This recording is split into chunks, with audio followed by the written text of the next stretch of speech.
Hello दोस्तों, मैं विष्णु प्रसाद। आप सबको मेरा नमस्कार और सबसे पहले गुड मॉर्निंग।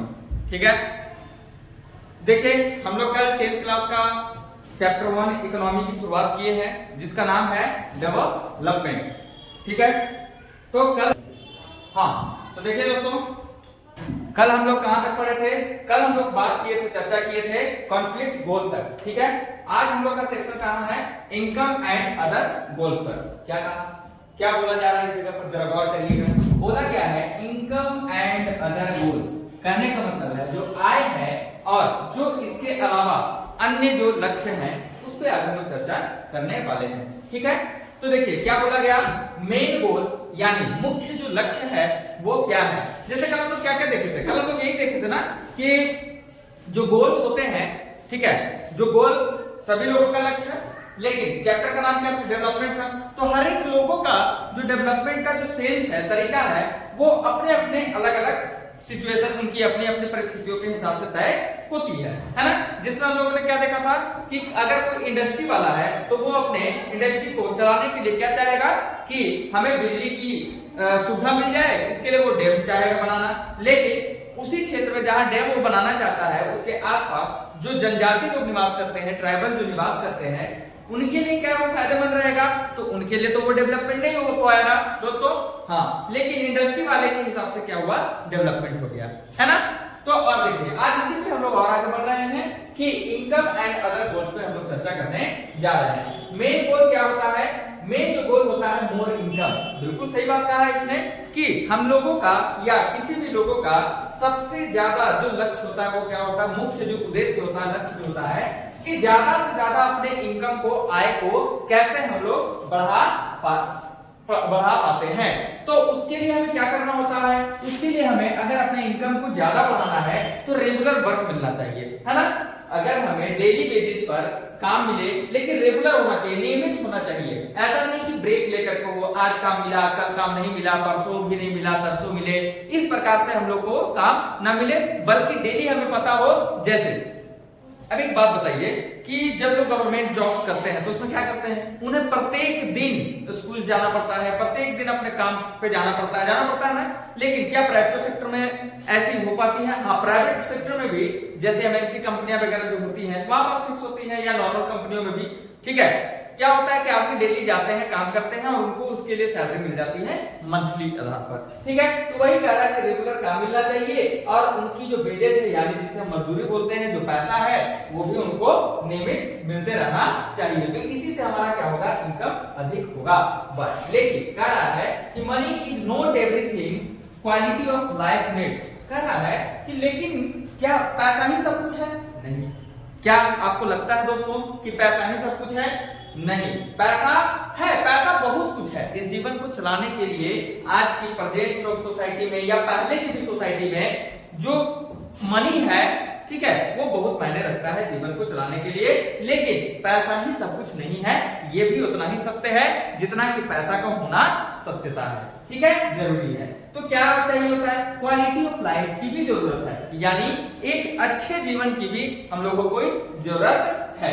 जैसे देखिए हम लोग बात करते हैं ना कि मटेरियल और नॉन मटेरियल पे भी। जैसे मटेरियल्स में क्या होते हैं कि देखिए मटेरियल में क्या है, जैसे आपने क्या खरीदा, कार खरीदा, बस खरीदा, घर खरीदे, ये सब चीजें मटेरियल्स में आते हैं। तो इसके लिए आपको पैसे की जरूरत थी तो आपने पैसा से इसको खरीद लिया, बहुत अच्छा काम किया। लेकिन जहां पर नॉन मटेरियल की बात की जाती है, ठीक है, तो पैसे की जरूरत है ना। घर बनाने के लिए पैसे की जरूरत है, बिल्कुल। गाड़ी खरीदने के लिए पैसे की जरूरत है, आज के डेट में एजुकेशन वगैरह के लिए पैसे की जरूरत पड़ती है ना। तो लेकिन क्या हमें सिर्फ ये घर से ही काम चल जाएगा? घर बनवा लिया, बहुत अच्छा जी लिया, ठीक है। क्या हमने कार खरीद लिया, बहुत अच्छा लाइफ जी रहा हूं, क्या ऐसा हम बोल सकते हैं? नहीं बोल सकते हैं दोस्तों। हमें इसके साथ साथ और क्या चाहिए होता है? इक्वल ट्रीटमेंट भी चाहिए होता है, यानी समानता का व्यवहार भी हमें चाहिए। अगर बोलिए आपके पास बहुत पैसा है, ठीक है, और कोई आपको आदर न करे, कोई आपको अनरिस्पेक्टफुल तरीके से आपके साथ बर्ताव करे, क्या आपको अच्छा लगेगा? नहीं ना दोस्तों। चलिए, बुरा लगता है ना। हाँ, तो पैसा ही सब कुछ नहीं है, पैसा ही सब कुछ नहीं है। इसके अलावा रिस्पेक्ट और फ्रीडम भी हमें चाहिए होता है। मान लीजिए आप खुद सोचिए, आपके पास पैसा बहुत है लेकिन आजादी नहीं। क्या ऐसा जीवन आप सोच सकते हैं या जीना चाहते हैं? मुझे नहीं लगता कि आप ऐसा सोचते भी होंगे या जीना भी चाहते होंगे, ठीक है। और देखिए क्या चाहिए होता है, फ्रीडम भी चाहिए होता है और सिक्योरिटी भी, सुरक्षा भी चाहिए। पैसा हो तो सुरक्षा नहीं है, क्या हो पाएगा? हाँ, रिस्पेक्ट ऑफ अदर, दूसरों का क्या होना चाहिए, आदर भी होना चाहिए, है ना। तो सिर्फ पैसा ही सब कुछ नहीं है, इसीलिए कहा कि मनी इज नॉट एवरीथिंग, सब कुछ पैसा नहीं है, क्वालिटी ऑफ लाइफ भी जरूरी है, ठीक है। और ये किसमें आते हैं, नॉन मटेरियल्स में आते हैं। और मटेरियल्स में क्या हो गए, आपके मटेरियल्स में हो गए जैसे होम हो गए, ठीक है, फिर क्या हो गया, बस हो गया, ठीक है, फिर जैसे कार हो गया, ठीक है, ये सारी चीजें आपके मटेरियल्स में आ गए, ठीक है, मनी हो गए, ये सारी चीजें, ठीक। जैसे की कॉन्सेप्ट में आप समझ सकते हैं, फॉर डेवलपमेंट, किसके विकास के लिए, पीपल लुक एट अ, लोग क्या देखते हैं, किसकी ओर, लोग सिर्फ पैसा नहीं देखते हैं, देखिए क्या इसमें लिखा, मिक्स ऑफ गोल्स को देखते हैं, यानी उनका लक्ष्य कैसा होता है, मिक्स होता है, यानी मटेरियल तो चाहिए ही, उन्हें पैसा तो चाहिए ही, साथ ही साथ नॉन मटेरियल भी चाहिए दोस्तों। जैसे मनी के साथ साथ उन्हें क्या चाहिए, रिस्पेक्ट प्लस फ्रीडम। जब देखिए जब दोनों बराबर होता है तब हम अपने जीवन को बोलते हैं कि हाँ हमारा जीवन कैसा कर रहा है, डेवलप कर पा रहा है और बेहतर हो पा रहा है।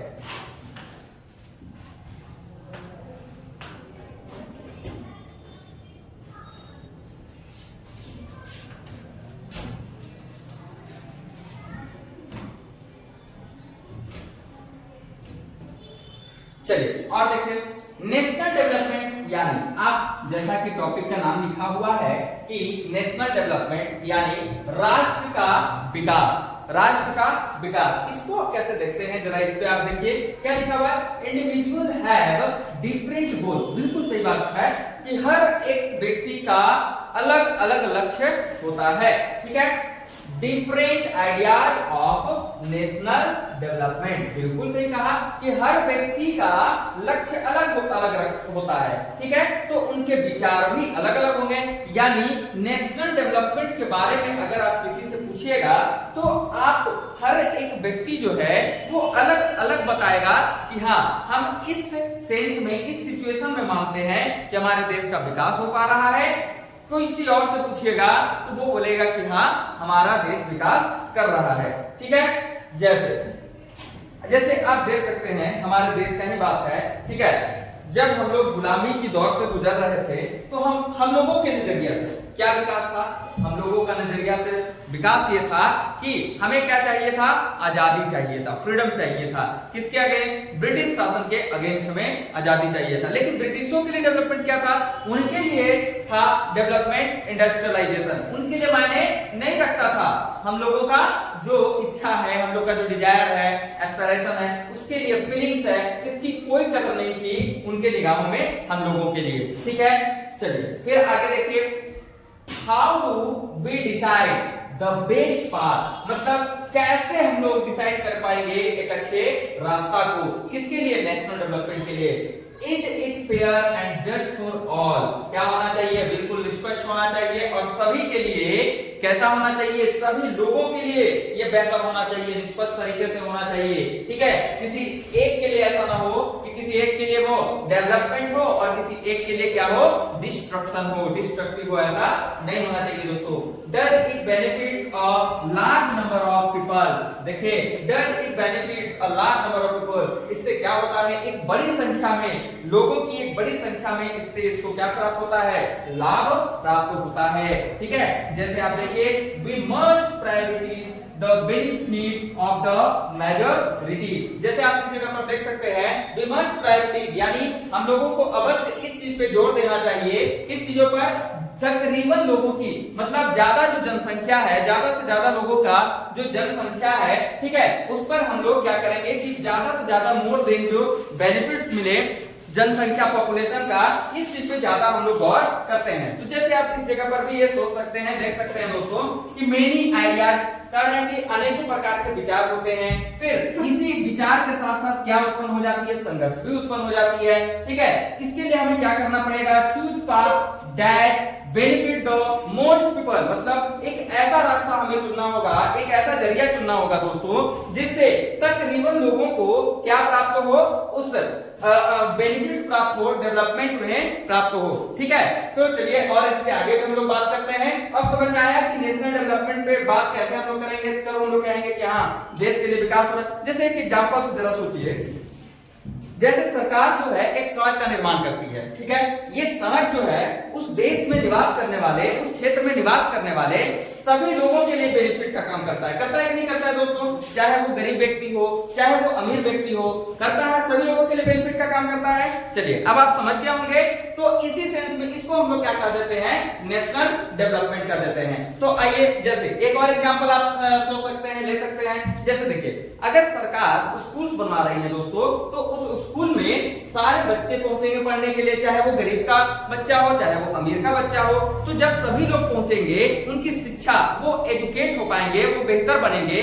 तो इससे क्या होगा दोस्तों, इससे वो अपने देश के विकास में योगदान दे पाएंगे कि नहीं? तो ये क्या हुआ, यही तो नेशनल डेवलपमेंट आपका बन पाता है। चलिए अब थोड़ा आगे बढ़ते हैं, देखते हैं।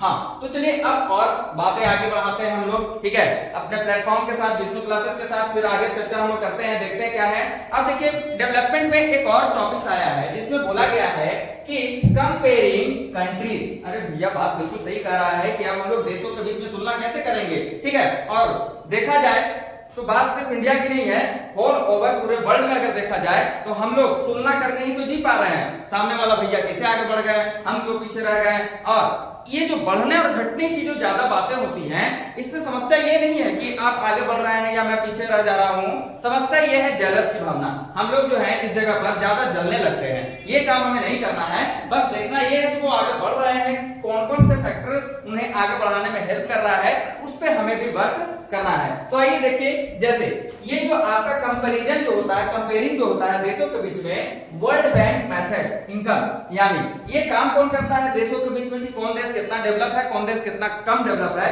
इसका काम करता है हमारा वर्ल्ड बैंक। बहुत अच्छी बात है। ये कौन सा तरीका अपनाता है, ये इनकम का तरीका अपना के देखता है, ठीक है, आय का तरीका अपना करके देखता है। इसमें क्या होता है, वी यूज एवरेज इनकम। ये लोग क्या करते हैं, हम लोग क्या करते हैं, एक एवरेज औसत आय का, औसत आय को लेते हैं, ठीक है। औसत आय को ही हम लोग क्या बोलते हैं, पर कैपिटा इनकम भी बोलते हैं, यानी हर एक व्यक्ति का कितना इनकम हो रहा है, ठीक है, उसी को हम लोग एवरेज इनकम भी बोल देते हैं दोस्तों, ठीक है। देखिए क्या बोला, व्हाई नॉट टोटल इनकम, ठीक है। तो क्यों नहीं, हम टोटल इनकम को क्यों नहीं ले पा रहे हैं, एक क्वेश्चन मार्क है इस जगह पर। क्यों हम एवरेज इनकम क्यों ले रहे हैं, टोटल इनकम ले लेना चाहिए था, ठीक है। तो टोटल इनकम नहीं ले पा रहे हैं, क्या ले रहे हैं, एवरेज इनकम। क्यों ऐसा, इसलिए क्योंकि पॉपुलेशन वेरी, बिल्कुल बात सही है दोस्तों, हर एक एरिया, हर एक क्षेत्र पर क्या हो रहा है, जनसंख्या में उतार चढ़ाव देखने को मिलती है, ठीक है। इस वजह से हम लोग क्या करते हैं, टोटल इनकम को नहीं लेकर के क्या लेते हैं, एक एवरेज इनकम लेते हैं, ठीक है। चलिए और आगे बढ़ते हैं। देखिए पर कैपिटा इनकम को क्या बोला गया है, पर कैपिटा इनकम बराबर होता है टोटल इनकम ऑफ कंट्री, यानी किसी भी देश का, ठीक है, कोई भी देश का टोटल इनकम कितना है, जब उसमें हम लोग टोटल पॉपुलेशन से भाग देते हैं, तब जाकर के निकल पाता है एवरेज इनकम, या आप इसको बोल सकते हैं पर कैपिटा इनकम। इसको इस जगह पर आप एवरेज इनकम भी बोल सकते हैं। क्या बोल सकते हैं दोस्तों, एवरेज इनकम भी बोल सकते हैं, ठीक है। चलिए और आगे बढ़ते हैं। देखिए रिच कंट्री 2023 में कौन कौन से ऐसे कंट्री थे जो समृद्ध थे, धनवान थे। तो जैसे यूएस डॉलर दिया गया है कितना, 63,400 ग्रेटर, किसका, एनम, पर एनम दिया गया है, यानी कि एक साल में किसको माना गया है, रिच कंट्री। जो भी देश होगा, कोई भी देश मान सकते हैं आप, एक्स वाई जेड, जिसको भी मान लीजिए, ठीक है, अपने हिसाब से मान लीजिए, जिसका भी डॉलर में, ठीक है, यूएस डॉलर में, ठीक है दोस्तों, किसमें, यूएस डॉलर में जिन भी लोगों का 63,400 एक साल में इस डॉलर से ज्यादा इनकम है, उसको रखा गया किसमें, रिच कंट्री में रखा गया। और लोग इनकम किसको बोला गया, जिन लोगों का इनकम 2400 रुपया प्रति सालाना रहा, ठीक है, कम, इससे कम रहा है, ऐसे लोगों को किसमें रखा गया? लो इनकम में। तो चलिए देखिए हमारे इंडिया के बारे में क्या बोला गया। अपन इंडिया जो है लो मिडिल इनकम है, यानी अपना जो भारत जो है ये कैसा है? लो मिडिल इनकम रखता है, ठीक है। बहुत ज्यादा कम भी नहीं है, लो मिडिल में रखा गया है। कितना है यहाँ का? एक साल में कितना है? 10,030 रुपया है सालाना इनकम, इसीलिए भारत को किसमें रखा गया? लो मिडिल इनकम में रखा गया है, ठीक है। तो चलिए दोस्तों आज हम लोग यहीं तक रखते हैं, फिर मिलते हैं आपसे हम कल की क्लास। एक चीज और बताना चाहूंगा, कल हमारा कोई वीडियो नहीं आ पाएगा, एक्चुअली मैं किसी काम से बाहर कल जाने वाला हूं, ठीक है। तो आप परसों शाम को इसी समय हम लोग मिलेंगे, शाम के 6 बजे, ठीक है। और डेवलपमेंट के चैप्टर को और आगे बढ़ाएंगे, ठीक है दोस्तों। बस आपसे एक गुजारिश है, एक रिक्वेस्ट है कि आप हमारे विष्णु क्लासेस को लाइक करें, सब्सक्राइब करें, शेयर करें और जितना ज्यादा से ज्यादा हो सके लोगों तक इसको पहुंचाने का काम करें और ज्यादा से ज्यादा टाइम इसे आप देखने का काम करें। और इसके लिए मेरे तरफ से आप सभी को धन्यवाद और थैंक यू। चलिए नमस्कार।